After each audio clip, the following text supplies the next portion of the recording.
Hey YouTube, Darlingtonfarm here. Yeah, so as you can see, I've been dicking around with my Dynasty a bit there. Yeah, not the best by any stretch of the imagination, but you know, not too bad. Basically what I was running, let me zoom out here. Number 9, air-cooled, some 40 thousandths, 2% lanthanated tungsten right there. A number 5 gas cup right there, just standard gas cup, not a gas lens or anything. Just starting walking around here, and I'll do some more videos of this, but this is just kind of me messing around with this thing now that I got my foot pedal. Postal Service lost it and got it. Really excited to mess around with this thing. I also got, it's kind of like Christmas, low-speed DC motor here for a welding lathe. That is kind of one of my next projects here. I've wanted one of those for a long time, so I'm going to put together a welding lathe. Target budget for it is going to be about 300 bucks. I got that for 120 bucks off eBay. I was kind of looking at using some of the smaller Chinese motors, like the 12-volt DC motors. With you know, like a gearbox on them to where they're running around, I think like 3 to 6 RPM, something like that. And then I just happened to get on eBay and was looking at some 90-volt motors, like bigger motors like this one, and ran across this and the motor controller for like I think $120. So I just bought the damn thing. It is much heavier duty than I was going to use, but for 120 bucks, I'll go ahead and build a nice one. I was messing with this earlier and it goes really slow. It goes from about 0 to about 5 RPM, something like that. So, pretty slick. And also, I finally got the damn bearings for my SA200. So if you are looking for the reverse bearings for an SA200 right there, 1995 CPA right here is the normal part number, but in the early F163s, the front are number 1 and number 4 are these, and 3, or no, excuse me, oh, it's reversed. How have I got that? Let's see if I can figure this out here.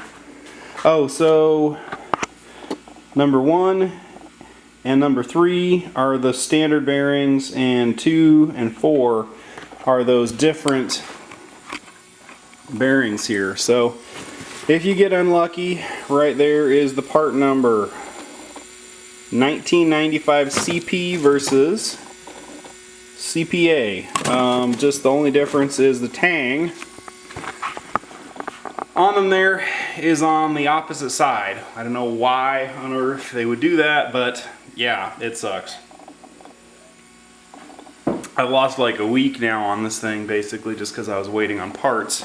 Once again, thanks Bill's Welder Repair, or no, sorry, not Bill's, B&W is where I got those from. I don't know if they had to special order them or what, but anyway, yeah, they sent the new ones out, and I got to send the old ones back to them here. And yeah, so I should have some more videos of the 200 behind me going back together here.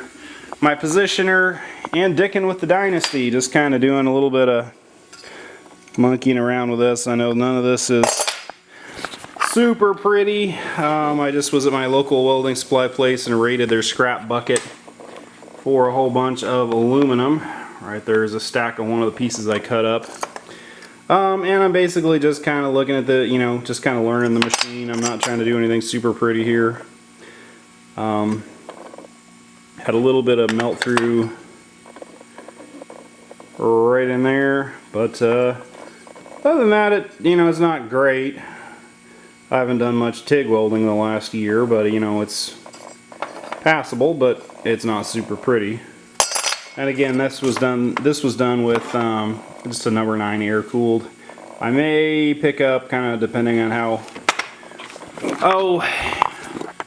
money goes here, I'm probably going to pick up a water cooler, because I have a CK, I think it's a CK Anyway, 200 amp water cooled torch, but no water cooler. So basically, yeah.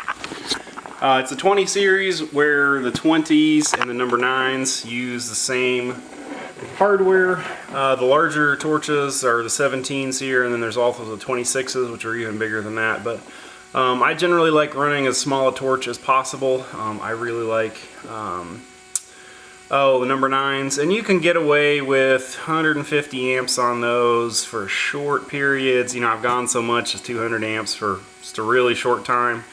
And then for higher amperage stuff, I just use a number 17, and I've gone up to 300 amps on these things before for really short periods of time. 200 for a fairly good stretch until the torch gets so hot you can't hold it is not out of the realm of possibilities. I've got a 26, which is even bigger than this, but I almost never use it. In fact, I think I bought it off eBay just because I got it cheap and threw it in a box and kind of never used it. But yeah, so basically yeah, those are the torches I'm using right now. I think this is a CK, if I remember correctly. No, WP. Weldcraft, I think. Anyway, oh, and I also have that on a piece of Superflex. If you have never used these before, get yourself some of the Superflex hose. It is awesome. It is super freaking flexible, and the ground wire is built into the hose there. And I guess I should do a video on some of the settings on this Dynasty. Now this is a 2011 model, I think, that has the hidden menu to where you do not have to flick the machine off and then back on again. The older ones, if you're kind of in the market for a Dynasty, go for less money because they're they do a little bit less. They don't have the advanced square wave.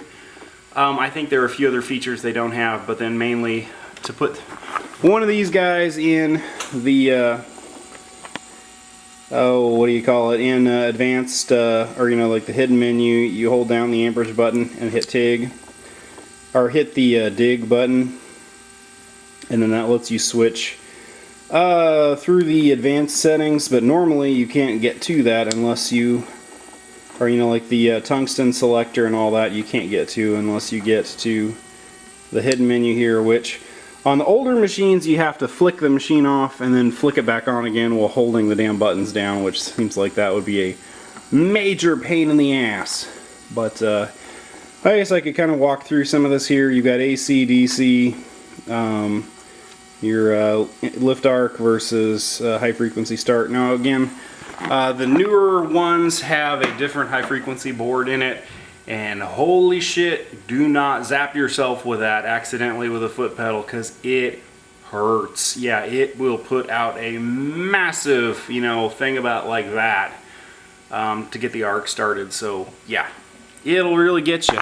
But pulsar here is awesome. I've been playing around with that. Now this is stuff that my old Synchrowave did not have.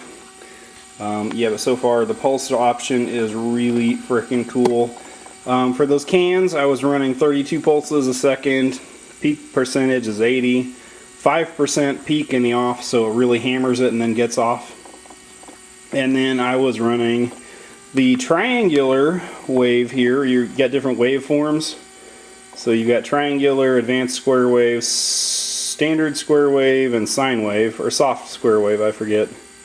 But for really thin stuff, that triangular wave is really cool because I don't know if it just limits the heat input, but like on those aluminum cans, doing these with a transformer machine, very, very difficult. At least with my Synchrowave, I had a really hard time getting these to come out looking decent. Now I will say this is not the prettiest one in the world, but it is very easy to do with this machine set up like that. I had it set at 45 amps, 30 pulses a second. I believe it was like 10% background current, something like that, or 5% really low, 250 hertz, and then the balance I think I had set at about 70. So yeah, it really makes these a hell of a lot easier. Anyway, I've been droning on here enough. Stay tuned. I'll get some more videos using the Dynasty here. And I also had a company that's sending me a hood. Not my Jackson here, this is mine, but they were sending me one out to do a review on, so I should have that up before too long here, and just, yeah, should have some more videos up. Anyway, I'm Darlington Farm. Thank you for watching. Please check back the channel here.